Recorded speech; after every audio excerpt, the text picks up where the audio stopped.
যাতায়াতের সমস্যা, তারপর প্লেট পড়তে যায় ধরেন আমরা সকালে বিকালে, এই জন্য আমরা যেতে পারছি না। আমাদের ধরেন বাসা তো অনেক দূরে, আর সরকারি কলেজ আরো দূরে, বুঝছেন। এখন এখান থেকে আসতে গিয়ে যাতায়াতের যে অবস্থা, এখন আমরা কিভাবে আসবো? আর ধরেন আমাদের সামনে এক্সাম, এই এক্সামের জন্য হচ্ছে যদি মানে রাস্তাটা যদি ঠিক না হয় ব্রিজটা, তাহলে আমরা কিভাবে আসবো? আর আমরা তো অনেক পিছিয়ে যাবো, এই জন্য অনেক সমস্যা। আর প্রাইভেট সকাল বিকালে আরও অনেক সময় আছে, ক্লাস আছে, এগুলো কীভাবে করবে? এখন আমরা চাই যে এটা মানে দ্রুত ঠিক হয়ে যাক ব্রিজটা, যাতে সবাই আমাদের জন্য আরও অনেক সবাই যেন মানে রাস্তাটা মানে ঠিক হয়ে গেলে আমরা আসতে পারবো, পড়তে যেতে পারবো। 12 নম্বর থেকে আসছি কলরাতে ওষুধ কেনার জন্য, অসুস্থের জন্য আইসি দেখি ব্রিজের পরে ভাঙা। এখন এই শালার পথে যাতে যে ঝুঁকিপূর্ণ, আমার সাহস আছে না এই শালার পথে যাওয়ার, যে কোনো মুহূর্তে তলায় যেতে পারে।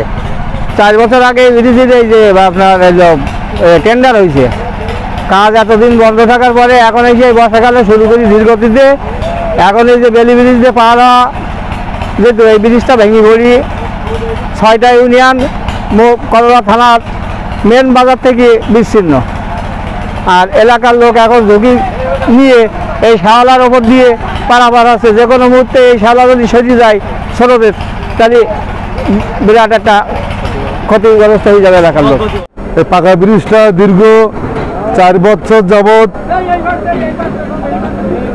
ঠিকাদারের মাধ্যমে টেন্ডার হয়। এই টেন্ডার হওয়ার পরেও এখানে স্থানীয় আওয়ামী লীগের নেতৃবৃন্দের মধ্যে বিভিন্ন সমস্যা থাকার কারণে এই ব্রিজটা নিয়ে বিভিন্ন রং তামাশা হয়। এই রং তামাশার কারণে এই ব্রিজটা হতে বিলম্ব হয়।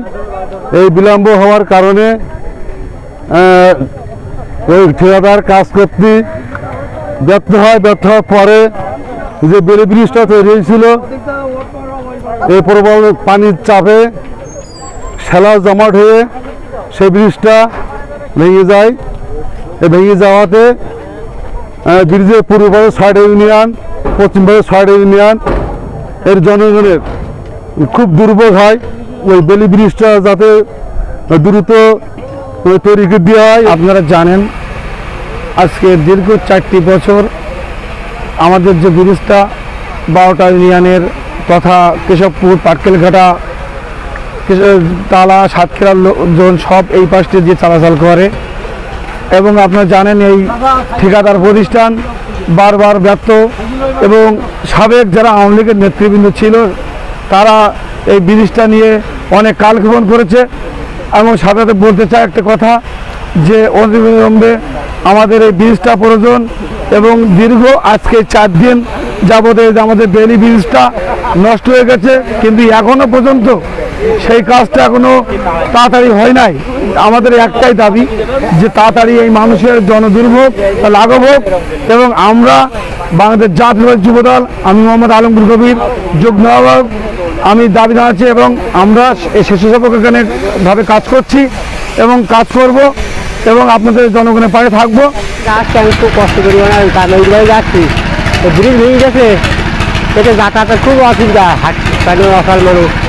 থেকে 8 দিন নতুন করে ব্রিজ ফিটিং করে, এটা খুললা নতুন করে ফিটিং করে 7 থেকে 8 দিন সময় খুলে লাগবো। আবার নাই কোচার উপর দিয়ে ব্রিজ পার করে লাগবো, 100 ফুট ফিটিং করে লাগবো। মালা না হয়েছে 3-4 দিন আগে এটা ভেঙে গেছে, যাওয়া আসা অসুবিধা হচ্ছিল, তাই আমরা এটা করে দিয়েছি। আমরা 5 পয়সাও তাদের কাছে কোনো লোকের জনের কাছ থেকে নেইনি। এখন মনে হচ্ছে আমরা সাঁকো মতো করে দিয়েছি, না পার হচ্ছে। আমরা এখানে যানজট সৃষ্টি হচ্ছে ব্রিজ ভেঙে যাওয়ার কারণে, অগাধ জাম, যার কারণে আমরা হেলোকনে নিজেদের উদ্যোগে আর কি হেলোকন আমরা জাম নিরসন করার চেষ্টা করছি আর কি।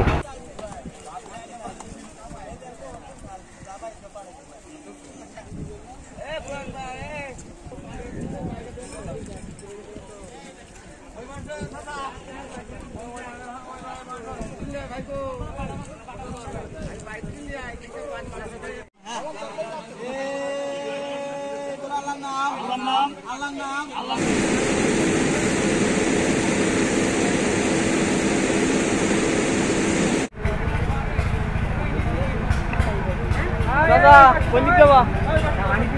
অনেক টাকা নেবো।